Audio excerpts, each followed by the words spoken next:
2005년 2월 24일, 미국의 오하이오주 클리브랜드에서 접촉사고가 났습니다. 충돌 상황은 크지 않았습니다. 하지만 구급대원이 도착했을 때 사고를 낸 운전자 여성은 거의 의식이 없었고 경련을 일으키고 있었습니다. 병원으로 급히 후송되었지만 결국 세상을 떠났습니다. 그녀는 38세의 로즈마리 에사로, 응급의학과 의사인 남편 야지드 에사와 2명의 아이가 있었습니다. 그들 가족은 세 번째 아이를 임신 계획 중이었으며 의사이면서 사업가이기도 했던 야지드의 능력으로 여유롭고 행복하게 살고 있었습니다. 사고는 정면 충돌이 아니라 경미했기 때문에 교통사고로 인한 부상이 직접적인 사망 원인이라기엔 무언가 이상했습니다. 38세의 로즈마리는 평소 건강에 문제가 없었기 때문에 가족은 모두 충격에 빠졌습니다. 로즈마리의 남동생 도미닉이 누나의 부고를 지인들에게 알렸을 때 지인 중 한 명인 에바는 로즈마리의 남편 야지드를 의심했습니다. 사고가 날 즈음 로즈마리가 에바에게 전화를 걸었을 때 했던 말 때문이었지요. 로즈마리는 에바에게 나오기 전 남편이 건네준 칼슘 보충제를 먹었는데 몸이 안 좋아지기 시작했다고 이야기를 했다고 했습니다. 에바는 로즈마리의 가족 모두와 친한 사이였습니다. 로즈마리가 4살 때부터 이들 형제들의 베이비시터였으며 성인이 되어서도 연락을 이어나갔습니다. 두 사람은 나이 차이는 있었지만 매일 통화하는 가장 친한 친구 사이였습니다. 로즈마리는 자신을 돌봐줬던 에바의 아이들을 돌봐주었고, 로즈마리가 돌봐주었던 에바의 자녀들은 자라서 자신들을 돌보아주었던 로즈마리의 아이들을 돌보아주었습니다. 에바는 야지드가 주었다던 칼슘이 의심된다며 가족들에게 꼭 부검을 해봐야 한다고 강력히 주장했습니다. 가족들이 처음부터 야지드에 대한 의심을 했던 것은 아니었습니다. 야지드는 로즈마리의 가족들과 좋은 관계였고, 특히 로즈마리의 부모님들은 야지드를 매우 좋아했습니다. 그래서 형제들끼리 비밀리에 에바에게 들은 이야기를 나눴고 조용히 부검을 진행하기로 결정했습니다. 경찰에게 사건과 야지드가 관련이 있을지도 모른다는 이야기는 하지 않았습니다. 하지만 경찰은 이미 로즈마리의 사고에 뭔가 석연치 않음을 느끼고 있었고, 에바의 다른 지인을 통해 야지드가 그날 차에 타기 직전인 로즈마리에게 칼슘을 권했다는 이야기를 들었습니다. 로즈마리처럼 간호사였던 그 지인은 치료제도 아닌 보충제를 굳이 막 나가려고 하는 사람에게 먹으라고 권할 필요가 있었을까 의심했던 것이었습니다. 경찰은 야지드에게 로즈마리가 평소 먹고 있는 약들에 대해 물어봤습니다. 야지드는 자신이 로즈마리에게 칼슘을 권했던 사실을 인정했습니다. 이들 부부는 셋째 아이를 기다리던 중이라 로즈마리는 임신을 준비하기 위한 비타민 보충제를 먹고 있는 중이었는데요.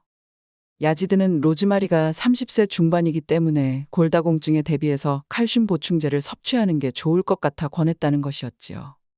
경찰이 인터뷰가 끝나는 대로 집으로 같이 가서 로즈마리가 먹던 비타민과 칼슘을 검사를 위해 받아와도 되겠냐고 물었을 때도 야지드는 별로 당황하는 기색 없이 그러라고 이야기하고 집에 같이 온 형사에게 약병 등을 건네주었습니다.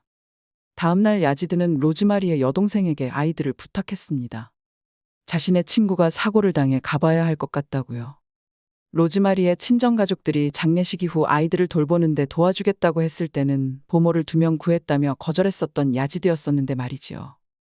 실제 야지드는 낮타임과 밤타임 교대 근무를 할 2명의 보모를 고용했었습니다. 약병을 수거하러 야지드를 따라갔던 형사도 그 보모 중 한 명을 만났었지요. 하지만 야지드는 연락 없이 돌아오지 않았습니다. 그는 여권을 들고 미국을 떠났습니다. 도망갈 시간을 벌기 위해 친구의 핑계를 댔었던 것이었지요. 야지드가 도망간 후 로즈마리를 해친 것은 청산거리로 밝혀졌으며 야지드가 건네준 칼슘 약병에서도 같은 물질이 발견되었습니다. 야지드는 디트로이트로 이동한 후 캐나다를 거쳐 영국으로 갔고, 영국에서 키프로스를 거쳐 최종 목적지인 레바논의 베이루트로 이동한 것으로 드러났습니다. 레바논은 미국과 범죄자 인도 조약을 맺지 않은 나라입니다. 그곳에서 자말이라는 사람을 통해 새로운 신분과 은신처 등을 제공받은 야지드는 계속 호화롭게 살며 자유롭게 살고 있었습니다. 심지어 도망자라는 아이디로 이메일 계정을 만들었으며 온라인 데이트도 즐겼다고 합니다. 그가 해외로 도피하면서 그의 체포에 대한 관할은 FBI에게 넘어갔는데요. 1년 반가량 레바논에서 지내던 야지드는 한 가지 실수를 했고 FBI는 그것을 놓치지 않았습니다. 야지드는 자신이 안전하다 생각했는지 위조된 여권을 들고 키프로스행 비행기를 탔습니다. 키프로스는 레바논과 달리 미국과 범죄자 인도 조약이 체결된 나라였습니다. FBI와 인터폴로부터 야지드가 가명을 이용하여 키프로스에 도착할 것이라는 연락을 받은 키프로스 당국은 공항에서 야지드를 기다렸습니다. 그는 자신이 위조한 신분증의 인물이라고 주장했지만 지문대조를 통해 그가 도망자였던 야지드 에사였음이 밝혀질 수밖에 없었지요. 2006년 10월 사건 1년 반 후에 야지드는 키프로스 당국에 구금되었지만 바로 미국으로 송환될 수는 없었습니다. 야지드가 살던 오하이오는 사형제도가 있는 주였기 때문이었습니다. 키프로스는 미국과 범죄자 인도 조약을 맺은 국가이긴 하였지만 사형이 관련된 경우에는 그렇지 않았기 때문입니다. 야지드와 그가 고용한 변호사는 이것을 계속 활용하여 미국으로 자신을 돌려보내면 안 된다 주장했습니다. 법정 공방 끝에 결국 2009년 1월이 되어서야 야지드를 오하이오로 다시 데려올 수 있었습니다. 이미 로즈마리의 사고 4년이 지난 시점이었지요.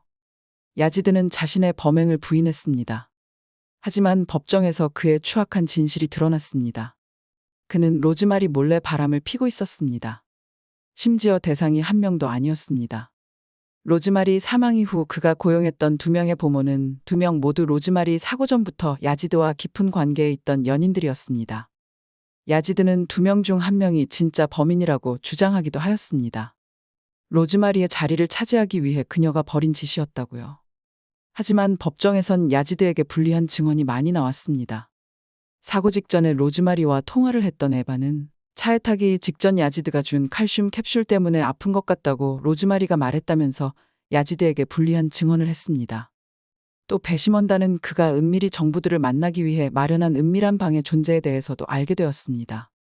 그리고 결정적인 2명의 증인이 등장했습니다. 한 명은 레바논에서 그에게 은신처를 제공하고 가짜 신분을 제공해줬던 자말이었습니다. 자말은 야지드가 사건의 모든 전말에 대해 자신에게 이야기했다고 증언했습니다. 야지드의 변호사는 자말 역시 미국에서의 처벌을 피해 레바논으로 달아난 범죄자인데 야지드를 모함하여 사면을 얻으려 하는 기회주의자일 뿐이라며 자말의 말은 거짓말이라 주장합니다. 하지만 한 명의 증인이 더 등장했지요. 다름 아닌 야지드의 친형제 피라스였습니다. 수사 과정에서 야지드의 친형제들이 야지드의 도주를 도운 정황이 발견되었습니다. 그들은 우편함을 통해 도주 자금을 보냈고 계속 연락을 취해왔습니다. 야지드가 미국을 떠날 때 비행기 티켓을 구매해주기도 하였습니다. 그들 역시 처벌을 피할 수 없을 것 같자 검사 측과 거래를 한 것으로 보입니다. 하지만 증언에 대한 대가로 감형을 받거나 사면받는 것은 불법이 아닙니다. 피라스는 야지드가 자신이 로즈마리를 해쳤다고 이야기했다고 증언했습니다. 결국 배심원들은 야지드가 유죄라고 결정했습니다.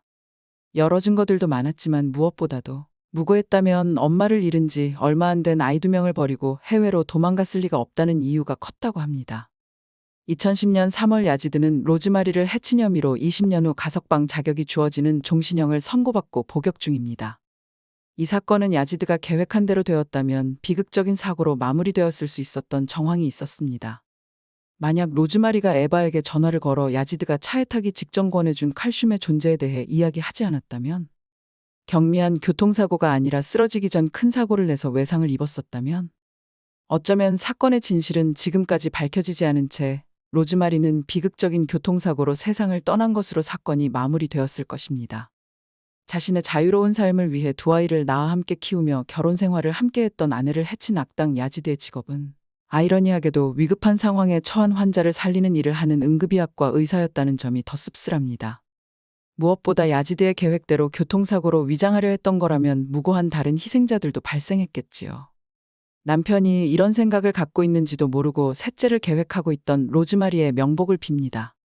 아빠의 손에 엄마를 잃은 것도 모자라 처벌을 피하기 위해 자신들을 버려두고 해외로 도주한 말도 안 되는 사건을 겪은 로즈마리의 아이 2명은 로즈마리의 형제 중 1명이 자신들의 아이로 입양하여 살고 있다고 합니다. 오늘의 이야기가 흥미로우셨다면 구독과 좋아요, 알림 설정 부탁드립니다. 여러분의 관심이 영상을 만드는데 큰 힘이 됩니다. 그럼 다음에 더 흥미로운 사건으로 인사드리겠습니다. 이상 해외 사건 사고를 소개해드리는 해외 사건 스토리텔러 한나였습니다.